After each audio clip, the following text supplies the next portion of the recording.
அன்பான நியோமேக்ஸ் சீனியர் மற்றும் ஜூனியர் பஹிரி குழுக்கள் ஆறிலும் உள்ள சகோதர சகோதரிகளே, உங்கள் அத்தனை பேருக்கும் சுந்தர் தியாகராஜனின் அன்பான காலை வணக்கங்கள். நண்பர்களே, அநேகம் பேர்கள் எங்களிடம் கேட்பது, எப்பொழுது சார் இந்த பிரச்சனை முடியும் என்ற ஒரு கேள்வி. நான் கம்ப்ளைண்ட் கொடுக்கவா வேண்டாமா என்ற அடுத்த ரெண்டாவது கேள்வி. மூன்றாவது கேள்வி, சார் நீங்கள் சப்ஸ்கிரிப்ஷன் மார்ச் 31 முடிஞ்சு போச்சு சார், புதுசாக இந்த வருஷத்துக்கு கட்ட வேண்டுமா அப்படின்னு ஒரு கேள்வி. இந்த மூணு ஃப்ரீக்வெண்ட்டாக கேள்வி கேட்டுகிட்டே இருக்கிறீங்க. நான் கொஞ்சம் பலவீனப்பட்டு உள்ளேன். இருந்தாலும் பரவாயில்லை, எனக்கு வரும் அலைபேசி அழைப்புகளை குறைக்க வேண்டும் என்று சொன்னால் விளக்கமாக பதில் பேசியே ஆக வேண்டும் என்ற எண்ணத்தில் இப்பொழுது ஒரு நீண்ட பெரிய ஒரு விளக்கத்தை தருகிறேன். தயவுசெய்து எல்லோரும் பொறுமையுடன் கவனமாக கவனிக்கவும். கவனிப்பது வேறு, கேட்பது வேறு. காதால் கேட்பது ஹியரிங், மனதால் கேட்பது லிசனிங். ஸோ மனதால் கேட்டால் மாத்திரமே அது நிலைத்து நிற்கும். உங்களை அன்புடன் கேட்டுக்கொள்கிறேன், ப்ளீஸ் லிசன், மனதால் கவனியுங்கள். நண்பர்களே, செட்டில்மெண்ட் என்பது 3 வழிகளில் நடக்க வாய்ப்பு உள்ளது. நம்பர் 1, பழைய நடைமுறை. அதாவது ஈவுடபில் நம்ம சொத்தெல்லாம் ஒப்படைச்சிருவாங்க, கம்பெனியிலிருந்து, நிறுவனத்திலிருந்து. அந்த சொத்துக்களை அவங்க எல்லாம் சொத்துக்கள்லாம் ஃபிசிக்கலாக இருக்கா, இவங்க போலி டாக்குமெண்ட்டை கொடுத்துருக்காங்களா, இதெல்லாம் சரிதானா இருக்கான்னு ஃபிசிக்கலாக போய் ஒவ்வொரு சைட்லேயே போய் விசிட் பண்ணி பார்த்துட்டு, ஈஓடபிள்யூ ஆளுங்க அவங்க போய் பார்த்துட்டு அப்புறம் பட்டா, அந்த ஈசி சிட்டா இதெல்லாம் போட்டு பார்த்துட்டு அதுக்கப்புறம் டேன்பிக் கோர்ட் வழியாக டிஆர்ஓக்கு சப்மிட் பண்ணுவாங்க. இதுக்குத்தான் சில வருடங்கள் ஆகும் என்று நாங்கள் சொல்லிக் கொண்டிருக்கிறோம். அதை நாங்கள் ஈஓடபிள்யூ அதிகாரியிடமும் நாங்கள் உறுதி செய்து விட்டோம். அப்படி கொடுத்த பிறகு டிஆர்ஓ அவர்கள் ஜிஓ போட்டு அதுக்கப்புறம் பத்திரிகையில் விளம்பரம் கொடுத்து ஆக்ஷன் போகும், ஏலம் விடுவார்கள். ஏலம் விட்டு வரும் பணத்தை டிஆர்ஓ அக்கௌண்ட்ல வச்சிருப்பார். அதுக்கப்புறம் தான் செட்டில்மெண்ட் ஸ்டார்ட் ஆகும். இதுக்கு இடையில நிறுவனத்தின் சார்பாகவோ அல்லது யாரோ பொதுநபரோ இந்த ஏலத்தில் முறைகேடு நடந்துள்ளது என்று இன்டர்வென்ட் பெட்டிஷன் இடையீட்டு மனுதாராக போக வாய்ப்புள்ளது. அப்படி போகும் பொழுது நிச்சயமாகவே காலதாமதம் ஆகும். ஏற்கனவே இஓடபிள்யூ மூலமாக சொத்துக்களை வாங்கி அட்டாச்மெண்ட் செய்வதற்கு சில வருடங்கள் ஆகலாம். இதை நாங்கள் உறுதி செய்துள்ளோம். நமது சங்கத்தின் லீகல் அட்வைசர் மற்றும் சில லீடிங் லாயர்களிடம் கேட்டுத்தான் இதை நாங்கள் பதிவிடுகிறோம். அதன் பிறகு ஜிஓ போடுவதற்கு சில காலங்கள் ஆகலாம். அப்புறம் பேப்பரில் விளம்பரம் கொடுத்து ஆக்ஷன் எடுக்கிறதுக்கு இதெல்லாம் கொஞ்சம் வருடக்கணக்கிலே ஆக வாய்ப்புள்ளது. இது ஒரு நடைமுறை. டிஆர்ஓனுடைய அக்கௌண்ட்டில் பணத்தை போட்டு அதுக்கப்புறம் இது பண்ணுறது. இதில் என்ன சிக்கல்னாக்கா, ஏற்கனவே 3 லட்சத்துக்கு மேலே டெபாசிட்டார்கள் பல கம்பெனிகள் இருந்து இதேமாரி முடக்கப்பட்ட நிலையில் அவர்கள் புகாருக்கு டிஆர்ஓ வழியாக இந்த மாதிரி ஏலம் ஆக்ஷன்லாம் விட்டு செட்டில் பண்ணது வெறும் 11,000 பேருக்கு தான். மீதி பணம்லாம் அக்கௌண்ட்லேயே தான் இருக்குது. மீதி பணம் அக்கௌண்ட்டில் தான் இருக்குது. ஏன் வாங்குறதுக்கு ஆள் இல்லையா அல்லது கொடுக்கறதுக்கு ஆள் இல்லையா, 2 பேருமே இல்லையான்னு தெரில. மூணாவது தான் இருக்கும்னு நினைக்கிறேன். 2 பேருமே இல்லாமல் இருக்கலாம், கொடுக்கறதுக்கு ஆள் இல்லாமல் இருக்கலாம். அந்த டிஆர்ஓ ரிட்டைல் ஆகி போயிருக்கலாம்.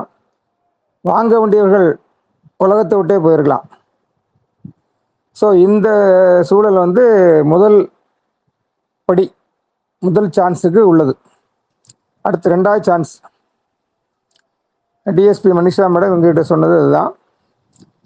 நிறுவன தலைவர்கள் எங்களிடம் சொத்தை கொடுத்து தாமதமாவதை தவிர்க்க வேண்டுமென்றால் மூத்த குடிமக்கள் உங்களுக்கு சீக்கிரம் கிடைக்க வேண்டும் என்று சொன்னால் அவர்கள் சொத்துக்களை டிஆர்ஓவிடமே ஒப்படைத்து நேரடியாக ஹோம் செக்ரட்டரி உள்துறை செயலாளர் அவர்களை அணுகி ஒரு ஸ்பெஷல் ஆர்டர், சேல் ஆர்டர் வாங்கி அவர்களே விற்று அவர்களே செட்டில்மெண்ட் செய்யலாம் டிஆர்ஓ தலைமையில் என்று சொல்லியிருக்கிறார்கள்.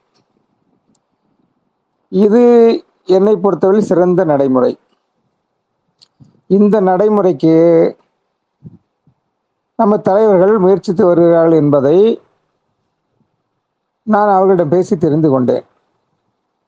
ஏற்கனவே உள்துறை செயலாளரிடம் அப்பாயின்மெண்ட் கேட்டிருப்பதாகவும் டிஆர்ஓ அவர்களையும் அந்த முறையில் சந்திக்க இருப்பதாகவும் கூறியிருக்கிறார்கள்.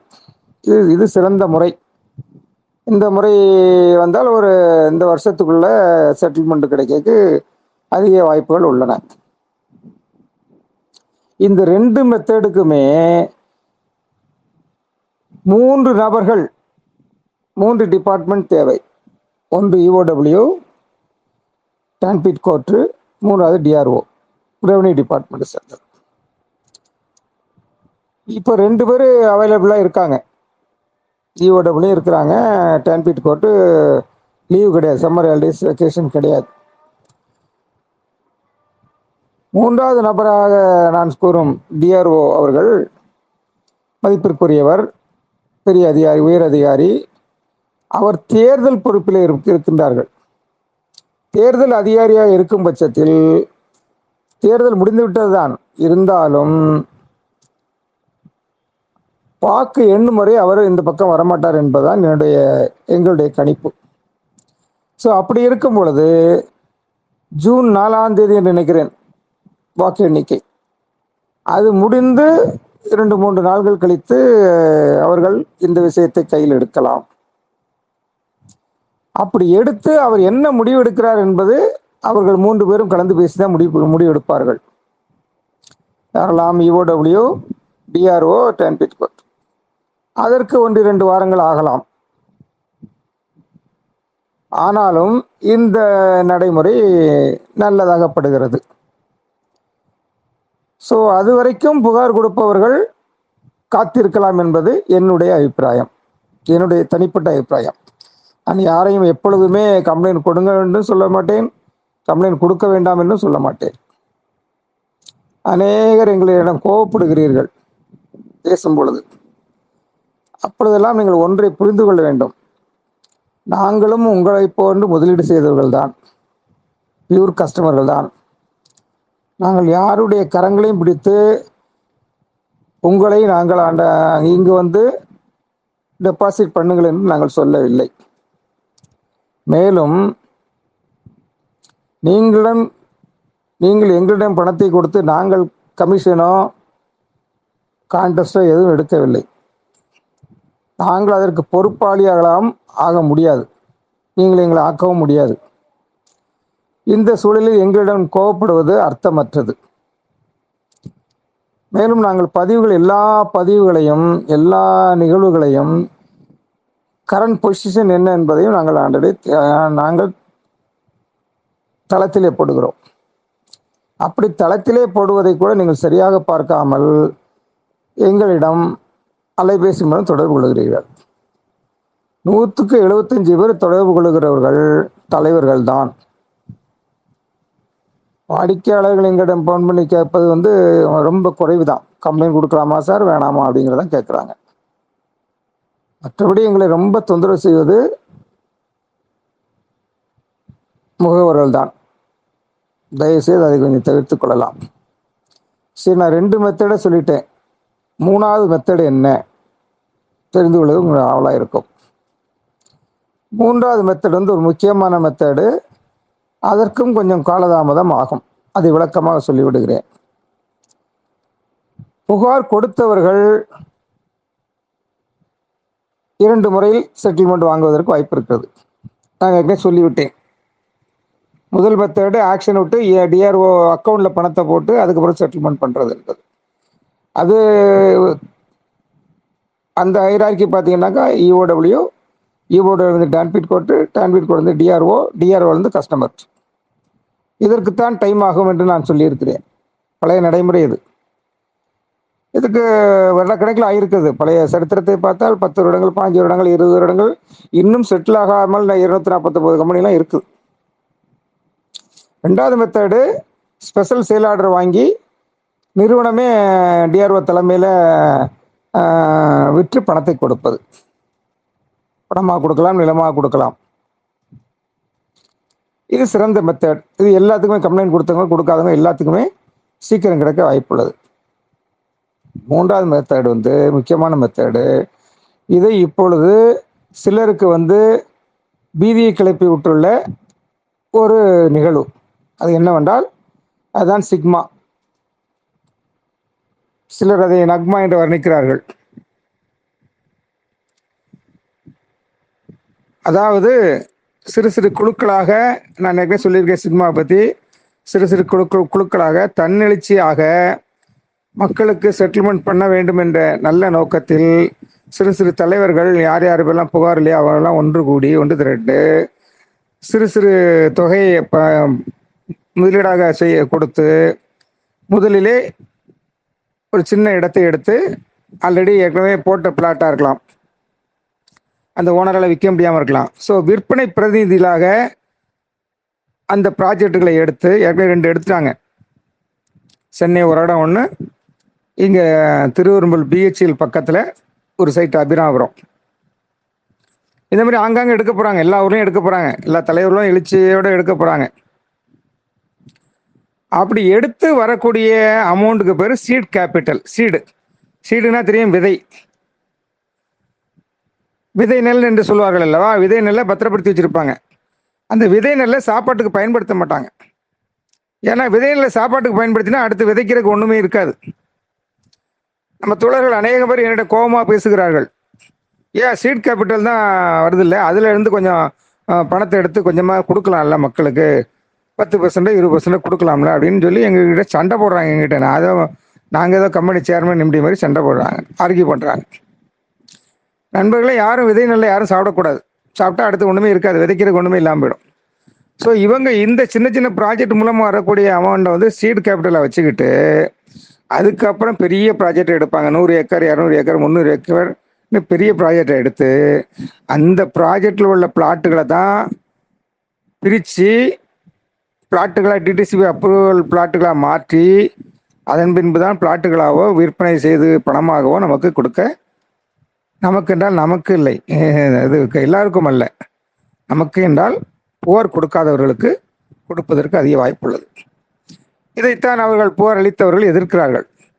புகார் அளித்த எங்களுக்குத்தானே முதலே கொடுக்க வேண்டும் என்று. நண்பர்களே, இதை நிறுவனம் செய்யவில்லை. இவர்கள் தடுப்பதற்கு இதை நிறுவனம் செய்யவில்லை, நியோமேக்ஸ் நிறுவனம் செய்யவில்லை. தன்னெழுச்சியாக குட்டி குட்டி தலைவர்கள் அவர்கள் சொந்த பணத்தை முதலீடு செய்து சொசைட்டி ஃபார்ம்லேயே செய்யும் பொழுது அதைத்தான் சொன்னேன், எந்த கொம்பனாலும் தடுக்க முடியாது சொன்னேன். அதை ஒருத்தர் என்ன கிண்டல் பண்ணினார். யாருமே தடுக்க முடியாத தோழர்களே, இது நீங்கள் கவலையே பட வேணாம். இது இவர்கள் செய்வது, தனித்தனியாக குழுவாக அமைத்து சொசைட்டி மூலமாக செய்வதை யாரும் தடுக்க முடியாது. அப்படி ஒருவேளை நான் சொன்ன முதல் பகுதி சொன்னேன் இல்லையா, அந்த முதல் பகுதியின்படி செட்டில்மெண்ட் தொடங்கினாங்கன்னா பல வருடங்கள் ஆகலாம். அந்த ஹைரார்க்கியில் இஓடபிள்யூ, டேன்பில் கோர்ட்டு, டிஆர்ஓ வித்து பணத்தை அவர் அக்கௌண்ட்டில் போட்டு அடுத்து வாடிக்கையாளருக்கு செட்டில்மெண்ட், இதுக்கு பல வருடங்கள் ஆகலாம். அப்படி அதை ஒருவேளை அவர்கள் தேர்ந்தெடுத்தார்கள் என்று சொன்னால் புகார் அளிக்காதவர்களுக்கு சிக்மா மூலமாக அதிகபட்சம் 1.5 ஆண்டுகள். அவர்கள் சொன்னது மார்ச் 25th இயர், 25வது வருடம் மார்ச் 31st நம்ம செட்டில் பண்ணிடுறோம் சொல்லியிருக்காங்க. நான் ஒரு 6 மாதம் எக்ஸ்ட்ராவே வச்சுக்கிறேன். ஸோ அந்த மாதிரி ஆகிறதுக்கு வாய்ப்புகள் உள்ளன. ஸோ உங்களுக்கு எது சிறந்ததுன்னு நீங்களே முடிவு பண்ணீங்க. நீங்கள் எது சிறந்ததுன்னு முடிவு பண்ணிட்டு நீங்கள் கம்ப்ளைண்ட் கொடுப்பதும் கம்ப்ளைண்ட் புகார் அளிக்காமல் இருப்பதும் உங்களுடைய முடிவுக்கு நான் விட்டு விடுகிறேன். நான் சொல்வது, இந்த எலெக்ஷன் முடிஞ்சு வரட்டும், எலெக்ஷன் முடிஞ்சு இந்த ஓட்டிங்லாம் கவுண்டிங்லாம் முடிஞ்சு வரட்டும். வந்ததுக்கப்புறம் டிஆர்ஓ என்ன சொல்றான்னு பார்த்துட்டு அதன் பிறகு நீங்கள் முடிவு செய்து கொள்ளுங்கள் என்பது என்னுடைய தாழ்மையான அன்பான வேண்டுகோள். அது வரைக்கும் பொறுத்திருக்கலாம் இல்லையா? அது ஆக்க பொறுத்தவங்க நான் ஆற பொறுக்க இருக்கிறது தப்பு இல்லையா? ஆக்குற வரைக்கும் நம்ம சோறு ஆக்குற வரைக்கும் நம்ம பொறுமையாக இருந்துட்டோம். அந்த சோறு ஆறுற வரைக்கும் கொஞ்சம் காத்திருக்கணும். அது அப்படியே சூடாக அள்ளி வாயில் போட்டுருவோமா? அதை ஆற வச்சு தான் சாப்பிடுவோம். அந்த மாதிரி கொஞ்சம் பொறுமையாக இருக்கிறது நல்லது என்று என்னுடைய கருத்து தோழர்களே. உங்களுடைய கேள்விகளுக்கு அத்தனைக்கும் பதில் கிடைச்சிருக்குன்னு நினைக்கிறேன். 3வது கேள்விக்கு நான் பதில் சொல்ல. அது என்னன்னா சந்தா கட்டை பற்றி கேட்குறீங்க. நாங்கள் வந்து ஒரு சிலர் போல வந்து கப்பம் வசூலிப்பவர்கள் அல்ல. அதிகமாக வந்து நம்ம பணத்தை பிடுங்கணும், ஏற்கனவே எல்லாம் நொந்து போய் இருக்கிறீங்க பாவம், உங்ககிட்ட வந்து பணத்தை பிடுங்கணுங்கிறது எங்களுடைய நோக்கம் அல்ல. நான் எனக்கும் அப்படிதான், ராமகிருஷ்ணன் சாருக்கு அப்படிதான், அந்த நோக்கமே அல்ல. நாங்கள் பணத்தாசை பிடித்தவர்கள் அல்ல. நாங்கள் உங்ககிட்ட வாங்கி மைத்திரியில் கொண்டு போடணும், இல்லை வேற கம்மலில் ஏதாவது கொண்டு போடணும், அல்லது வேற யார் லாயர்களுக்கு அள்ளி கொடுக்கணுங்கிற மாதிரிலாம் எங்கள்கிட்ட கிடையாது. எங்கள் லாயர்லாம் பாவம், அவருக்கு நாங்கள் இது வரைக்கும் ஒரு பைசா கூட கொடுத்ததில்லை நம்ம சங்கத்தினுடைய லாயருக்கு. ஸோ அவரும் ஒரு முதலீட்டாளர் தான். ஸோ அதனால் வந்து போன வருஷம் முடிஞ்சு வச்சு, மார்ச் 31 முடிஞ்சு போச்சு, இப்போ ஏப்ரல் மே ஆகிப்போச்சு. இந்த வருஷத்துக்கு தனியாக சந்தை நாங்கள் தரவான்னு நீங்கள் கேட்குறீங்க இல்லையா? அதை நாங்கள் விரும்பவில்லை. ஏனென்று சொன்னால் ஏற்கனவே பாவம் நொந்து போய் இருக்கிறவங்ககிட்ட திருப்பி பணத்தை வாங்குறது சரியில்லை. ஏற்கனவே வாங்கின பணம் கிட்டத்தட்ட 4 லட்ச ரூபா கிட்ட அப்படியே நாங்கள் வச்சுருக்கோம். நாங்கள் அந்த போக்குவரத்துக்கு மட்டும் தான் செலவு பண்ணிட்டு இருக்கோம். இப்போ மதுரைக்கு போகிறது, சென்னைக்கு போகிறது, இந்த கோர்ட்டுக்கு போகிறது, இந்த செலவுகளை தான் பயன்படுத்திட்டு இருக்கோம் தவிர வேறு பெரிய செலவு நம்ம வந்து ஒன்றும் பண்ணிட்டு இல்லை. ஸோ அதனால் நான் இந்த நலத்திட்டத்தையே எங்களால் போய் கொடுக்க முடியல. இந்த வெயில் நேரத்தில் இருக்கிறனால நாங்கள் ஜூன் மாதம் தான் அதை போகலான் இருக்கோம். இந்த நலத்திட்ட உதவி அறிவிச்சிருந்தோம் இல்லையா, அது அந்தந்த ஏரியாவுக்கு போய் கொடுக்கலான் இருக்கோம். எல்லா ஊருக்கும் போய், எல்லா டிஸ்ட்ரிக்ட்டுக்கும் போய் கொடுக்கலான் இருக்கோம். ஸோ அதுக்கே எங்களால் போக முடியல. உடல்நிலையும் கொஞ்சம் பலவீனமாக இருக்கனால எங்களால் இந்த மாதம் நிச்சயமாக முடியாது. ஏன்னா வெயில் கடுமையாக இருக்குது. எங்கள் 2 பேருக்குமே வயசு 63 வயசு மேலே ஆகுது, 63 வயசு ஆகுது. ஸோ அதனால் அந்த கேள்விக்கு நாங்கள் பதில் சொல்லுவோம். தயவுசெய்து நீங்கள் அனுப்ப வேண்டாம். நீங்கள் போன வருஷம் அனுப்புனதே போதும் எங்களுக்கு, அந்த பணமே இருக்கட்டும். நாங்கள் அதிலே வந்து ஒரு ஜெனரல் பாடி மீட்டிங், அதாவது பொதுக்குழு கூட்டத்தை கூட்டுவதாக நாங்கள் திட்டம் திட்டிகிட்டு இருக்கோம். ஜூன் மாதத்துலையாவது கண்டிப்பாக கூட்டிக்கணும் அப்படின்னு. சிம்பிளாக, ரொம்ப செலவு பண்ணுறா கூட சிம்பிளாக கூட செய்யலாம் அப்படிங்கிற மாதிரி இருக்கும். எவ்வளோ சிம்பிளாக செஞ்சாலும் எப்படியும் ஒரு 1.5 லட்சம் 2 லட்சம் ஆகிடும். பரவாயில்ல, எண்ணிக்கை கம்மியாக தான் இருக்குது. நம்ம வந்து கிட்டத்தட்ட ஒரு 600 பேர் 650 பேர்கிட்ட தான் இப்போ பணம் கட்டினதாக தகவல் வருது பொருளாளர்கிட்டருந்து. ஸோ அதனால் அந்த அத்தனை பேருக்கு நம்ம வந்து ஒரு சாப்பாடு போட்டால் கூட கம்மியாக தான் ஆகும். ஸோ 100 ரூபா போட்டால் கூட 60,000. அதனால் பண்ணிக்கலான்னு ஒரு அபிப்பிராயத்தில் இருக்கோம். அதை பண்ணி ஆகணும் கண்டிப்பாக. வந்து இந்த ஜென்ரல் இந்த பாடியை வந்து நீங்கள் அங்கீகரிக்கிறது வந்து ஜென்ரல் பாடி தான், இந்த டெம்பரரி பாடியை வந்து. ஸோ அதுக்கு வந்து முறைப்படி நம்ம கூட்டி ஆகணும். அது கொஞ்சம் தள்ளி போயிட்டே இருக்குது. அதை கொஞ்சம் நாங்கள் முன்னெடுக்க போகிறோம். அதுக்கு செலவு பண்ணதுக்கப்புறம் பார்த்தா அப்பவும் பணம் கொஞ்சம் மீதி இருக்கும். அதுக்கப்புறம் வேணா நம்ம அடுத்த வருஷத்துக்கு வேணா பார்த்துக்குவோம். அதுக்குள்ளே செட்டில்மெண்ட் பண்ணிட்டாங்கன்னா அதுவும் தேவை இருக்காது. ஸோ நண்பர்களே, இதுதான் விளக்கம். நான் உடல் பலவீனத்துலேயும் நான் இதை பேசியிருக்கிறேன். தயவுசெய்து இதை வந்து திருப்பி இதுலேருந்து சந்தேகம் கேட்டு எங்களுக்கு வந்து தொந்தரவு பண்ண வேண்டாம். ஏன்னா கொஞ்சம் ரெஸ்ட்டில் இருக்கிறோம் நாங்கள். அதனால் வந்து இதுதான் விளக்கம். இது நல்ல விளக்கமாக சொல்லிட்டேன்னு நினைக்கிறேன். கிட்டத்தட்ட 18 நிமிஷம் பேசியிருக்கிறேன். இதை பொறுமையாக கேளுங்க. நுனிப்பில் மேயிற மாதிரி நீங்கள் லைட்டாக கேட்டு விட்டுறாங்க. பொறுமையாக உள் வாங்கிக்கிங்க. இதுதான் செட்டில்மெண்ட்டினுடைய முறைகள். இதை தவிர வேறு எதுவும் வரதுக்கு வாய்ப்பு இல்லை. நாங்கள் வந்து இதெல்லாம் வந்து ஈஓடபிள்யூ மேடம் சொன்னது, லாயர்கள் சொன்னது, இதெல்லாம் வச்சு தான் நான் இப்போ பேசிகிட்டு இருக்கேனே தவிர நான் உங்களை குழப்புறதுக்காகவோ உங்களை திசை திருப்புறதுக்காகவோ இதில் ஒன்றுமே இல்லை. என்ன, நாங்கள் வந்து கல்யாண மண்டபம் பிடிக்கிறதோ மொய் விருந்து வைக்கிறதோ எங்களுக்கெல்லாம் அதில் தேவையில்லாத வேலைன்னு இருக்கோம். இப்போ நாங்கள் நினச்சோன்னா நிச்சயமாக சொல்கிறேன், நான் பெருமைக்காக சொல்ல, 10,000 பேர் எங்களாலும் கூட்ட முடியும். எதுக்கு பொதுமக்களுக்கு இடைஞ்சல் கொடுக்கணுமா? தேவையில்லைல்ல. இப்போ கூட்டக்கூடிய இதுவும் இல்லை, நமக்கு நிலையும் இல்லை. ஈஓடபிள்யூ ஆஃபீஸ் முன்னாடி அந்த தெருவில் போய் ஒரு 5,000 பேர் கூட்டலாம். நம்ம தனிப்பட்ட முறையில் போய் மதிப்புக்குரிய டிஎஸ்பி மேடத்திட்ட பேசிட்டு வந்துட்டோம். அவர்களும் புரிந்து கொண்டார்கள். இல்லை நம்ம என்ன பேசணுமோ எல்லாத்தையும் பேசிட்டு அவங்களும் நம்மகிட்ட ஓப்பனாக ஃப்ராங்காக ஒரு பெற்றோர்கள்ட்ட பேசுன மாதிரி பேசினாங்கன்னு நான் ஏற்கனவே சொல்லியிருந்தேன். அதனால எங்கேயும் நம்ம அந்த மாதிரி கூட்டணும் அவசியமும் இல்லை. அதனால தான் வந்து மே 1ஆம் தேதி 10,000 பேர் கூடணும்னு சொல்லிட்டு இருந்தேன். எல்லாம் ரெடியாக இருந்தீங்க, தயாராக இருந்தீங்க. அந்த ஒரு நிலைப்பாடு வரும் பொழுது, அந்த நிலை வரும் பொழுது நாம் அதை செய்வதற்கு தயாராக இருக்கிறோம் என்பதை கூறிக்கொண்டு, தயவு செய்து பொறுமை காத்துக் கொள்ளுங்கள். பொறுத்தார் பூமி ஆழ்வார் என்பதை கூறிக்கொண்டு விடைபெறுகிறேன். நன்றி, வணக்கம் நண்பர்களே. சுந்தர் தியாகராஜன்.